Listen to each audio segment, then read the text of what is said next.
이제껏 살아오시면서 여러분은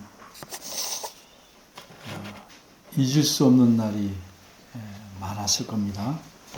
특별히 감사하고 기뻐서 잊을 수 없는 날이 있었을 텐데 어느 날입니까? 사람마다 그런 날이 있습니다. 솔로몬 왕에게도 그런 날이 있었습니다. 그중 하나는 기브온이라는 곳에서 있었던 일입니다. 만일 그 일이 없었으면 솔로몬 왕은 세상을 깜짝 놀라게 할 지혜를 가질 수 없었습니다.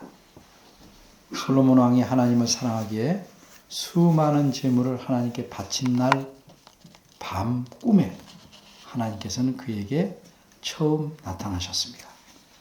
그리고 내가 네게 무엇을 줄까? 라고 물으셨습니다. 솔로몬은 지혜를 구했습니다. 하나님께서는 그가 지혜를 구하자 매우 기뻐하셨습니다. 왜냐하면 그가 구한 지혜는 그저 똑똑하고 탁월한 무엇이 아니고 주님의 말씀에 무조건 순종하는 마음이었기 때문입니다. 이렇게 기뻐하신 하나님께서는 그에게 그가 구하지도 않은 부유함과 영광도 함께 주셨습니다. 그런데 여호와 하나님께서 솔로몬에게 또다시 나타나셨습니다. 오늘 본문 2절입니다. 여호와께서는 전에 기브온에게서 나타나심 같이 나타나셨다. 이렇게 말씀합니다. 무슨 의미입니까? 이 말씀은 하나님께서 전에 밤에 나타나시는데, 즉 꿈을 통해서 나타나시는데 그렇게 나타나셨다는 뜻입니다. 이제 하나님께서 두 번째 나타나신 일에 대해서 세 가지를 생각해 보려고 합니다. 첫째는 다시 나타나신 시기, 둘째는 다시 나타나신 이유, 셋째는 이 본문의 기록 목적. 첫째입니다. 다시 나타나신 시기. 먼저 여호와께서 솔로몬에게 다시 나타난 때가 언제인지 생각해 보려고 합니다. 1절입니다. 1절은 이렇게 말씀합니다. 솔로몬이 여호와의 전과 왕궁 건축하기를 마치며 자기의 무릇 이루기를 원하던 일이 마친 때에 라고 말씀합니다. 이 말씀 얼핏 보면 솔로몬이 성전을 다 건축하고 왕궁을 다 건축하고 그러니까 둘 다 건축한 후에 여호와께서 나타나신 것처럼 보입니다. 그런데 10절을 보면 솔로몬이 두 집, 곧 여호와의 전과 왕궁을 20년 만에 건축하기를 마치고 이렇게 말씀합니다. 그렇다면 여호와께서는 솔로몬이 건축을 시작한 지 20년 만에 다시 솔로몬에게 나타나셨다는 뜻이 됩니다. 그럼 여호와 하나님께서 솔로몬의 기도를 들으시고 무려 20년 만에 나타나셨을까? 물론 여호와께서 솔로몬의 기도를 들으시고 10년 만에 다시 나타나시든지 20년 만에 다시 나타나시든지 그것은 문제가 되지 않습니다. 여호와께서 언제 나타나시는지 얼마 만에 나타나시는지는 여호와 자신께서 결정하십니다. 그런데 여호와께서 정말 20년 만에 나타나셨다면 그것도 기도의 응답으로 나타나셨다면 기도의 응답치고는 너무 늦게 나타나신 셈입니다. 왜 그러냐면 3절을 보면 여호와 하나님께서 이렇게 솔로몬에게 말씀하기 때문입니다. 네가 내 앞에서 기도하며 간구함을 내가 들었은즉 이 말씀이 무슨 뜻입니까? 솔로몬이 여호와께서께 기도했는데 그 기도를 여호와께서 들으시고 나타나셨다는 의미입니다.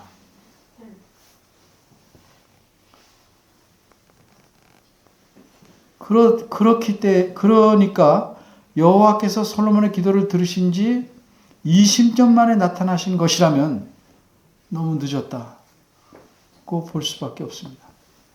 20년 뒤에 이루어 주십시오. 이렇게 말했으면 모를까? 그렇지 않다면 20년 세월의 간격은 너무 늦은 것이다 라고 볼 수 있습니다. 그런데 하나님께서 과연 이렇게 솔로몬의 기도의 응답으로 매우 늦게 나타나실 까닭이 있었을까요? 아니면 우리가 성경 말씀 특별히 1절을 잘못 이해해서 늦게 나타나는 것으로 생각하는 것은 아닐까. 그럼 먼저 솔로몬이 언제 기도했는지부터 알아보겠습니다. 열왕기상 8장은 9장 전에 솔로몬이 성전을 다 짓고 나서 준공식하는 장면을 기록합니다. 열왕기상 8장을 보면 솔로몬은 먼저 여호와께 기도합니다. 그리고 여호와께 제사를 드립니다.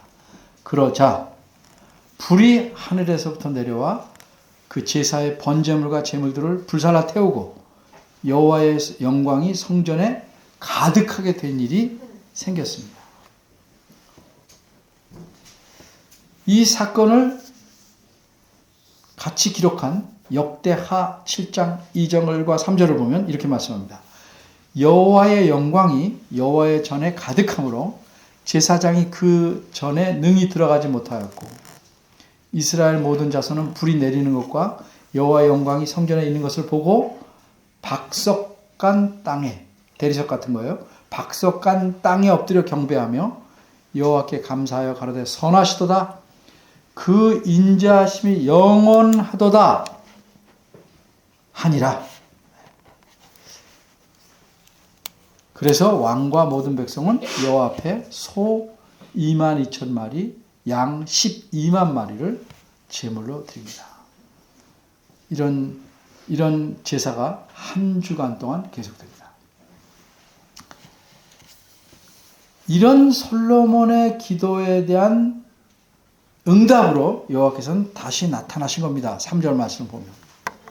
그러니까 솔로몬 왕이 기도한 때는 성전을 다 건축하고, 그러니까 준공식 때였습니다.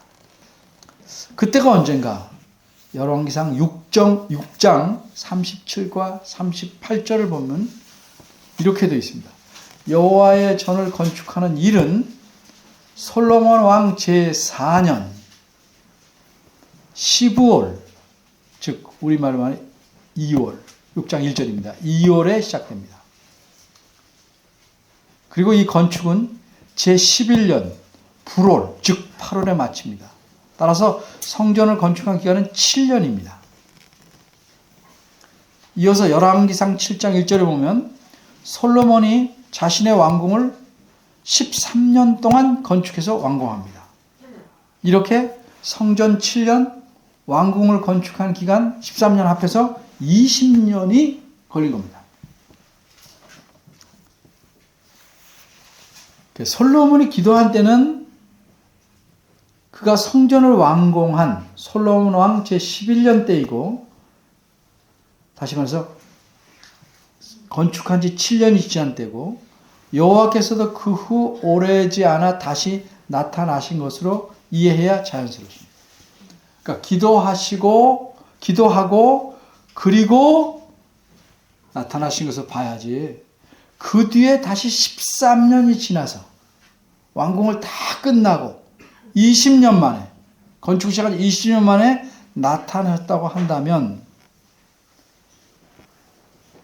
너무 늦었죠. 그러니까 여호와께서 13년 전에 기도한 솔로몬의 기도에 응답하려고 나타나신 셈이 됩니다. 따라서 우리는 본문 1절을 어떻게 이해하는 것이 바람직하겠습니까? 이렇게 이해해야 할 것입니다. 솔로몬 왕이 행한 건축은 크게 두 가지입니다. 하나는 성전 건축. 히브리어는 하나님의 집이에요. 그리고 또 왕궁 건축, 솔로몬의 집.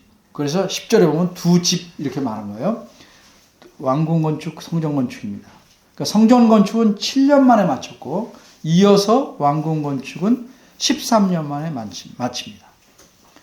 이렇게 건축 사업이 다 마쳤다는 사실을 9장에서 우리 본문 1절과 10절에서 말합니다. 우리말 성경에는 조금 덜 나타나지만 10절 말씀 보면 20년 만에, 그런데 20년의 끝에라고 시작합니다. 20년의 끝에 마쳤다. 10절을 이렇게 시작합니다. 그리고 11절과 14절은 솔로몬이 두로 왕에게 행한 일을 말하고 있습니다.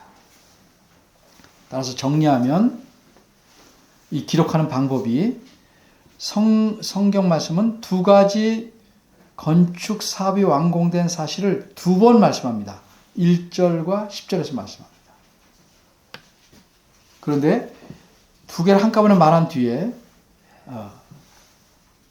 1절 다음에는 첫 번 건축물, 즉 성전 건축의 완공 이후에 있었던 일을 말한 것이고 10절 다음에는 두 번째 건축물, 왕궁 건축 완공 이후에 있었던 일을 말했다고 봐야 합니다. 따라서 1절에서는 두 개를 한꺼번에 마쳤지만 2절과 9절은 하나님의 성전을 마친 다음에 일어났던 일을 말하는 것이고 11절에서 14절은 금방 말씀드린 대로 왕궁을 완공한 뒤에 있었던 일을 말한 것이다. 이렇게 이해해야 합니다. 따라서 여호와께서 솔로몬에게 나타나신 때는 건축을 시작한 지 20년이 지나서가 아닙니다. 바꿔 말해서 솔로몬 건축이 완공된 뒤, 그래서 솔로몬 성전이 그래서 기도한 지 13년이 지나서가 아니고 솔로몬이 성전 건축을 마치고 기도한 직후다. 이렇게 보는 것이 합리적입니다. 다시 말해서 솔로몬의 기도를 들으시고 여호와께서 곧바로 나타나신 것이다. 이렇게 봐야 합니다. 우리는 그런 줄 다 알았는데 뭐 이렇게 길게 말씀하십니까? 그러면 할 말이 적지만 1절을 보면 오해하기 쉬워서 제가 자세히 설명을 드렸습니다. 둘째, 그럼 다시 나타나신 이유. 이처럼 여호와께서 성전이 완공된 뒤에 솔로몬이 기도한 것을 들으시고 그에게 다시 나타나셨는데 그렇게 나타나신 이유는 무엇일까? 이번에는 지난번처럼 내가 내게 무엇을 줄까 하고 물으려고 나타나시지 않았습니다. 솔로몬이 기도하고 간구한 일에 대한 응답으로 무엇인가 말씀하시려고 나타났습니다. 그럼 하나님께서 솔로몬에게 나타나셔서 무슨 말씀을 하셨는가? 하나님께서 하신 말씀은 3절부터 9절입니다. 이 말씀에는 세 가지 내용이 들어있습니다. 첫째 내용은 3절인데 한마디로 여호와께서 솔로몬이 기도하고 간구한 바들 이미 그렇게 하셨다. 이렇게 말씀합니다. 기도하니까 이미 그렇게 했다. 이렇게 말씀합니다. 솔로몬은 뭐라고 기도했냐면 하나님께서 이 성전에 임재하셔서 자신이 건축한 이 성전을 거룩하게 해달라고 간구했습니다. 사람은 집을 지을 뿐이에요. 그것을 거룩하게 하거나 하지 않는 것은 하나님이 하시기를 하나님의 권한입니다. 그런데 하나님께서 솔로몬의 간구를 들으시고 그곳에 임재하셔서 그것을 이미 거룩하게 하셨어요. 하나님의 영광이 가득 찼으니까. 그리고 앞으로도 계속 거룩하게 하실 것이라고 약속합니다. 특별히 나의 눈과 나의 마음이 항상 성전에 있겠다. 3절에 이렇게 말씀하는데 솔로몬이 기도를 한 바대로 하나님께서 대답하신 거예요. 솔로몬이 이렇게 기도했어요. 성전을 향해 주님의 백성이 기도하면 그들의 기도를 들어주옵소서. 그럼 나의 마음과 나의 눈이 항상 성전에 있겠다는 말은 그 뭐냐면 하나님의 백성이 기도하면 성전을 향해서 그들의 기도를 들으시고 그들을 늘 돌봐주시겠다라고 약속하시는 겁니다. 그 다음 둘째 내용은 4절과 5절인데 이거는 특별히 솔로몬 왕에게 하나님께서 하신 말씀입니다. 그런데 이 말씀은 다윗 왕에게도 하셨던 말씀입니다. 만일 솔로몬이 다윗처럼 하나님 말씀에 온전한 마음으로 순종하면 그를 이을 왕이 이스라엘에 끊어지지 않을 것이라는 약속입니다. 근데 하나님께서는 이렇게 순종하라는 말씀을 왜 거듭거듭 왕마다 하십니까? 순종이라는 것은 무슨 유전되는 게 아니에요. 개개인의 문제입니다. 한 사람이 순종은 다른 사람 덩달아 가는 게 아니에요. 다 개개인의 문제입니다. 순종은 다른 사람이 해줄 수 있는 문제가 아닙니다. 아버지가 순종하면 그 순종의 효력이 자녀에게 미치는 것이 아닙니다. 아버지가 순종하면 그 순종한 복을 누리긴 하지만 아버지가 순종했다고 자녀가 저절로 순종하는 건 아니란 말이죠. 각각의 자녀가 하나님께 순종해야 됩니다. 그 다음 셋째 내용은 6절에서 9절인데 제일 길지요. 절수로 3절, 4절, 5절, 이번엔 6, 7, 8, 9절 경고의 말씀입니다. 이렇게 하나님께서 약속의 말씀을 하시고 또 경고의 말씀을 하시는 것은 겁을 주거나 협박하기 위한 것이 아니고 하나님에게 잘 순종해서 하나님께서 주시는 복을 모두 잘 누리도록 하게 하시려는 겁니다. 그러니까 경고의 말씀을 잘 들어야 됩니다. 하나님께서 솔로몬에게 경고하신 내용은 이렇습니다. 만일 솔로몬이나 그의 자손들이 여호와께 순종하지 않으면 이스라엘 전체를 그 땅, 가나안 땅에서 끊어내시겠다는 겁니다. 가나안 땅 누가 주셨어요? 하나님 주셨어요. 그럼에도 불구하고 그 땅에서 끊어내겠다. 그럼 어째서 왕에 순종하지 않음이 이스라엘 백성에게 영향을 미치는 것일까? 왕은 먼저 자신이 하나님께 순종하고 백성들로 하나님께 순종하도록 이끌어가야 되는 책임을 갖고 있기 때문입니다.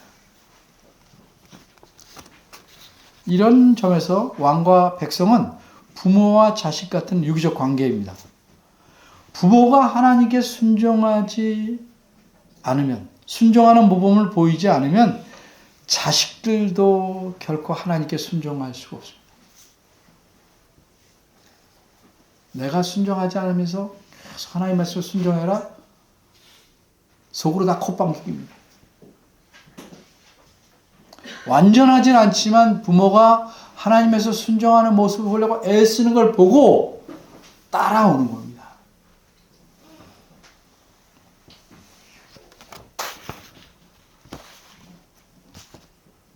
그러니까 말로만 순종은 되는 게 아니에요. 행동으로 보여야 자녀들은 말보다도, 말은 좀 나이들 뭐라고 그래요? 잔소리라고 그래요. 잔소리. 아이들은 조금 크면 다 잔소리라고 그래요.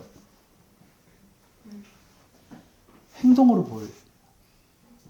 부모가 가진 정신이 무엇인지, 그 정신대로 어떻게 표현하는지 그걸 본다 이 말이죠.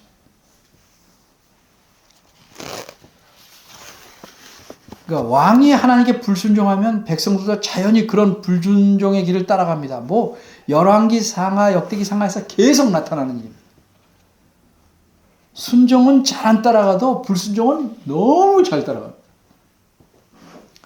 그런데 왕이 하나님 말씀에 순종하지 않으면 순종하지 않는 것으로 제일 먼저 나타나는 현상이 무엇인지 아십니까?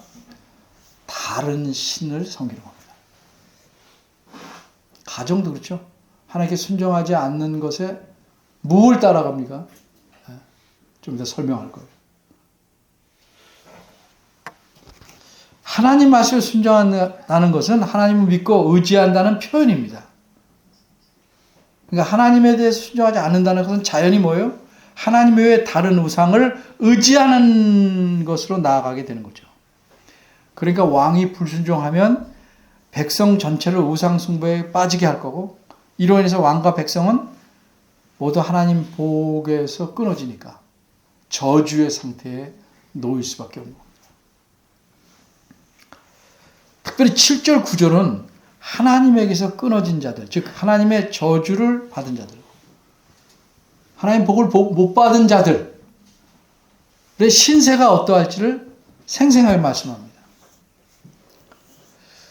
성전이 뭔가 구약시대는 특별히 하나님께서 자기에게 순종하는 자들과 교제하는 장소입니다.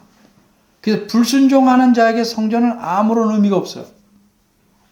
쉽게 말하면 같은 기능을 하는, 하나님께 예배하는 기능을 하는, 예배하려고 오지 않는 사람에게 교회당은 아무 의미가 없는 거예요. 그저 건물에 불과하고 시간을 축내는 것 뿐이에요. 그래서 이스라엘이 하나님의 백성이라고 할지라도 불순종하고 우상 숭배에 빠져들면 실제로는 그들이 더 법적으로는 하나님의 백성이지만 실제로는 하나님의 백성이 아니기에 하나님과 교제할 필요를 못 느껴요.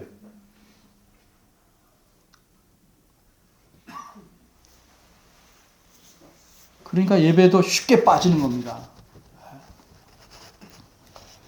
그래서 하나님께서 어떻게 말씀하십니까? 자기가 있겠다, 내 이름을 두겠다 한 성전마저도 내던져 버리겠다라고 말씀합니다.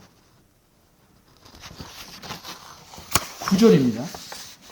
그럼 이 버림받은 자들의 결과는 어떠한지 말씀합니다. 버림받은 자들은 모든 민족의 비웃음거리가 되고 조롱의 대상이 됩니다. 성전은 예루살렘 산 높은 곳에 지리적으로 있기 때문에 버림받은 후에도 지나가는 사람들 눈에 훤히 띕니다. 지나가는 사람들이, 여러 민족의 사람들이 지나가면서 놀라서 묻습니다. 여호와께서 어째서 이 성전과 자기 백성에게 그런 재앙을 내리셨는가?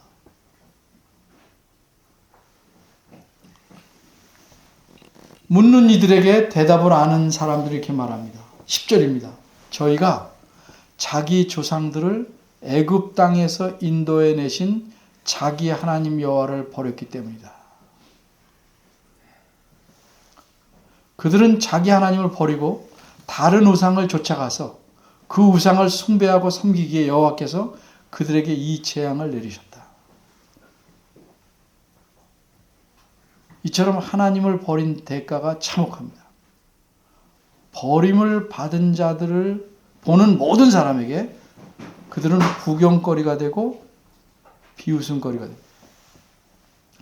그런데 성전의 의미를 다 이루신 그리스도께서 골고다 언덕 위에 십자가에 달리셨을 때 보는 사람마다 비웃었죠.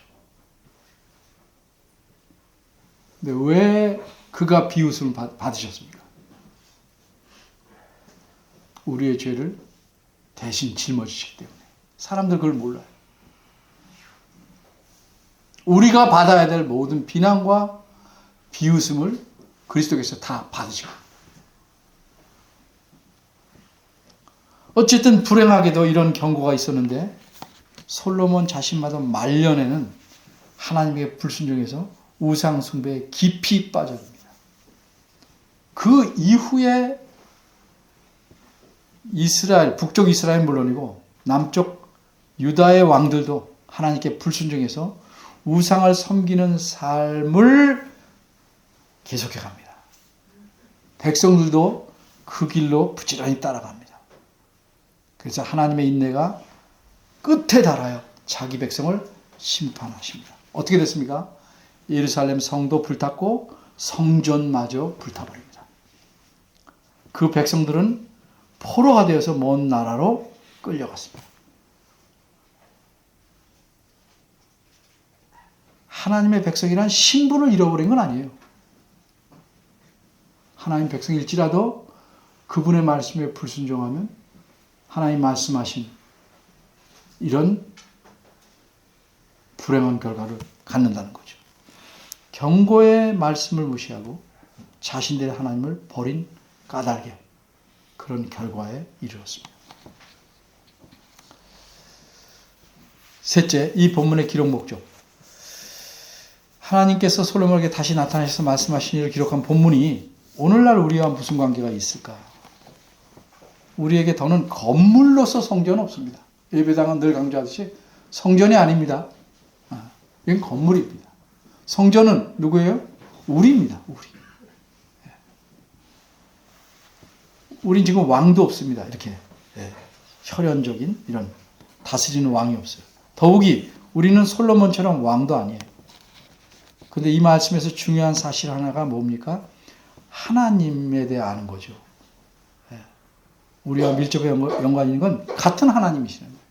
하나님은 어느 시대나 자기에게 순종하는 자들에게는 복을 주시고 그렇지 않은 자에게는 복을 거두시거나 벌을 주신다. 구원하고 연관시키지 마십시오.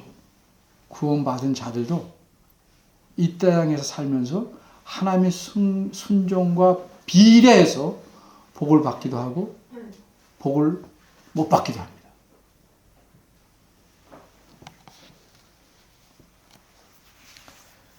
우리도 이스라엘 백성처럼 하나님의 은혜로 하나님의 자녀가 되었습니다. 다시 말하면 하나님은 우리 하나님으로 삼을 수 있었고 하나님의 은혜로 우리는 그분의 백성된 자입니다. 그래서 옛날에 구약시대 하나님 백성처럼 하나님께 순종하느냐 아니냐에 따라서 복을 받느냐 아니냐 심하게는 벌을 받느냐가 좌우되는 겁니다. 착각하지 마십시오. 우리는 신약사 하니까 우리는 아무런 저주가 없다. 물론 구원에서 죄지는 걸 말하는 게 아니고 이 세상에 살면서 하나님 복을 누리지 못하는 것이 저주입니다.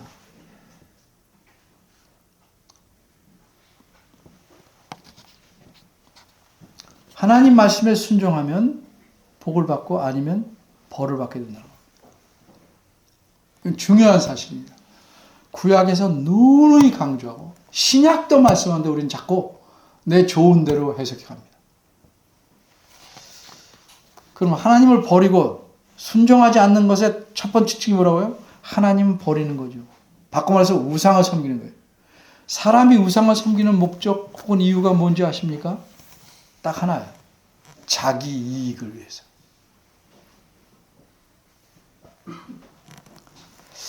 하나님 말씀을 순종하는 일도 무조건 하지 않고 이익을 따져가면서 계산합니다.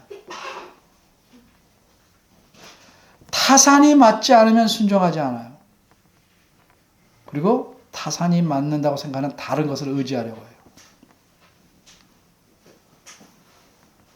그러니까 순종하려는 게 목적이 아니고 이익을 얻느냐의 목적이에요. 그럼 이렇게 하나님께로부터 불순종해서 돌아서서 의지하려는 것인데 그것이 무엇인지 우상입니다. 하나님에 의지하려는 것, 그게 우상입니다. 내 안에서 하나님처럼 의지하려는 것이 있죠, 사람들이. 그게 바로 내 우상인데 대부분 사람들의 우상은 뭘까요? 돈이죠, 돈. 뭐 어떤 사람 명예도 있고 권력도 있어요.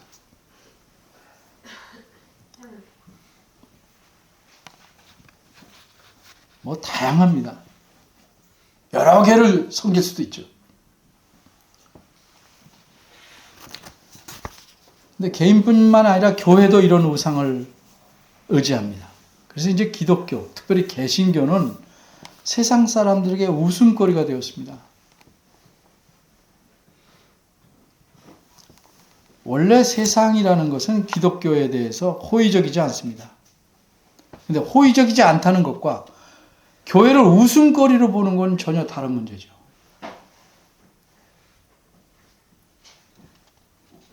교회가 이렇게 세상의 웃음거리가 된 까닭이 무엇입니까? 하나님의 심판을 받고 있다는 증거입니다. 왜 그렇습니까? 교회도 재물 혹은 어떤 힘, 권력이라는 우상을 섬기고 있기 때문입니다. 모든 교회 자세히 들여다보십시오. 뭐 때문에 저게 싸우고, 뭐 때문에 분란이 일어나고, 뭐 때문에 계속 세습하려고 그러고 요새는 더 교묘하게 교차 세습을 합니다. 무슨 말인지 아시겠어요? 이쪽 교회 담임 목사의 아들을 그 교회에다 세우면 세습이라고 그러니까 다른 아는 교회 목사님 아들과 맞바꾸는 거죠. 얼마나 영악합니까? 내 우리 아들을 네 교회 후임으로 보니까 니네 교회 아들은 나. 아주 영악합니다.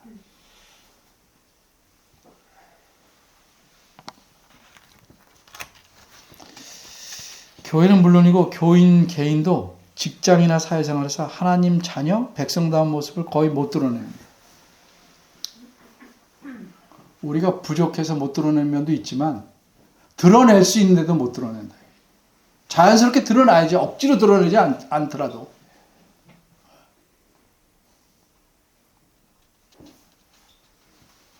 혹 저 사람 예수님 믿는 사람이다 그럴 땐 대부분 어떤 거예요?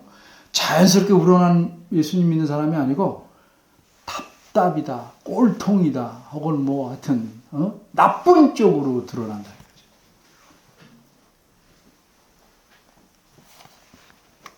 우리가 모든 사람에게 좋다, 내 마음에 든다라는 말 들을 필요는 없어요. 세상 사람들 마음에 든다는 건 뭐예요? 그들의 뜻에 맞춰준다는 거죠. 타협한다는 거죠.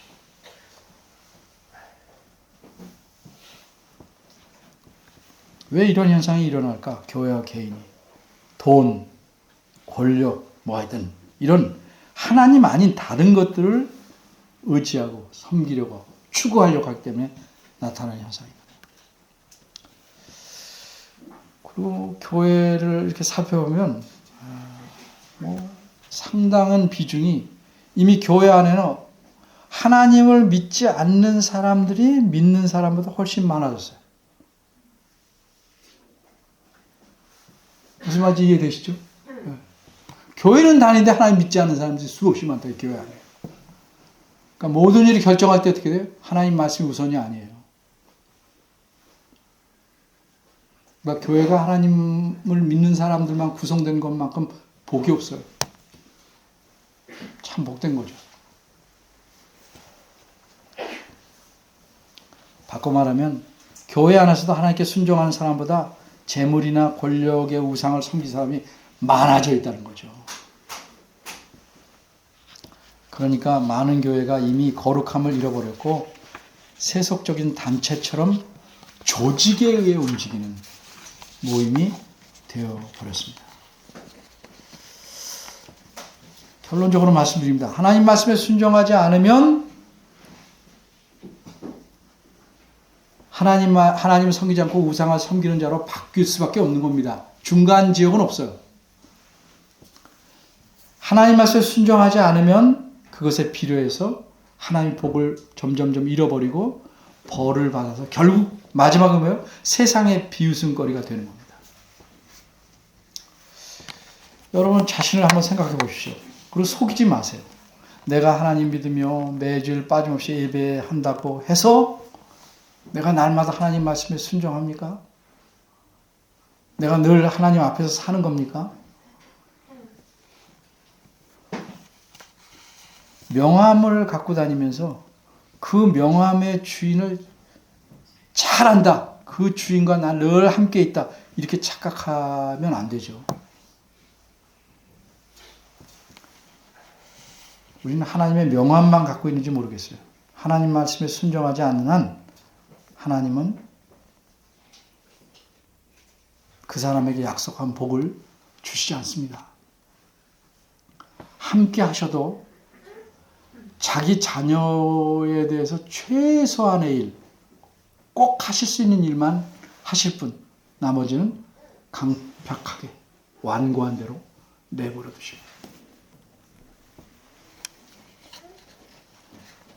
하나님의 명함만 들고 다니지 말고 정말 자신의 삶을 하나님이 기뻐하시는 방향으로 끌고 가려고 자꾸 애쓰시는 여러분이 되기를 바랍니다. 기도하겠습니다. 은혜로우신 아버지 하나님 감사합니다. 저희 마음을 너무도 잘 아십니다.